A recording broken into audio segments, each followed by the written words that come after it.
মুস্তাফিজের অভাব হারে হারে টের পাচ্ছে কলকাতার বোলারদের পিটিয়ে তুলোধুনো করেছে মুম্বাইয়ের ব্যাটাররা।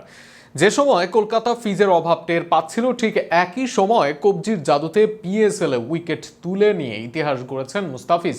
আমিরকে টপকে ইতিহাসের সবচেয়ে সফল বাঁহাতি পেসার বনে গেছেন তিনি। কলকাতার ভরাডুবি আর ফিজের দুর্দান্ত রেকর্ড নিয়ে থাকছে প্রতিবেদন। কারো পৌষ মাস, কারো সর্বনাশ। টি-20 ক্রিকেটে 4 ওভার বল করে পিএসএল এ গতকাল যখন 20 রান দিয়ে 1 উইকেট তুলে নিলেন ফিজ, তখন 2 শতাধিক রান টার্গেট দিয়েও পাত্তাই পায়নি কলকাতার বোলাররা।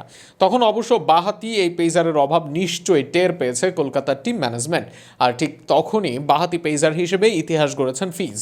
টি-20 ক্রিকেটের নতুন এক মাইল ফলক স্পর্শ করেন বাংলাদেশের তারকা বাঁহাতি পেসার মুস্তাফিজুর রহমান। পাকিস্তান সুপার লিগে সাম্প্রতিক এক ম্যাচে নিজের প্রথম ওভারে উইকেট তুলে নিয়ে ইতিহাসের পাতায় নাম লেখান এই কাটার মাস্টার। ওই উইকেটের মাধ্যমে তিনি ছাড়িয়ে যান পাকিস্তানের অভিজ্ঞ পেসার মোহাম্মদ আমিরকে এবং টি-20 ইতিহাসে সর্বোচ্চ উইকেট নেওয়া বাঁহাতি পেসার হিসেবে শীর্ষে উঠে আছেন। মুস্তাফিজের মোট উইকেট সংখ্যা এখন 414, যা তাকে এনে দিয়েছে একক শীর্ষস্থান।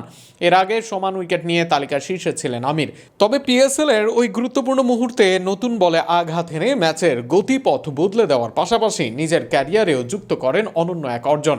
ক্যারিয়ারের শুরু থেকেই ভিন্নধর্মী বোলিং অ্যাকশন, নিখুঁত লাইন লেন্থ এবং মারাত্মক স্লোয়ার কাটারের জন্য পরিচিত মুস্তাফিজুর রহমান। বিশেষ করে ডেথ ওভারে তার কার্যকারিতা তাকে বিশ্বের অন্যতম সেরা টি-20 বোলারে পরিণত করেছে।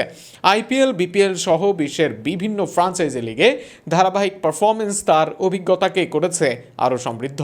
অন্যদিকে মোহাম্মদ আমির দীর্ঘ সময় ধরে টি-20 ক্রিকেটে বাঁহাতি পেসারদের মধ্যে অন্যতম আধিপত্য বিস্তার করে এসেছেন। তার সুইং বোলিং এবং বড় ম্যাচে কার্যকর পারফরমেন্স তাকে শীর্ষ পর্যায়ে রেখেছিল। তবে সাম্প্রতিক সময়ে ধারাবাহিকতার অভাবে তিনি তালিকার শীর্ষস্থান হারান। এই তালিকায় আরও রয়েছেন পাকিস্তানের ওহাব রিয়াজ, যার উইকেট 413, সোহেল তানভীর, যার 389 এবং ইংল্যান্ডের ডেভিড উইলি, যার 371 উইকেট।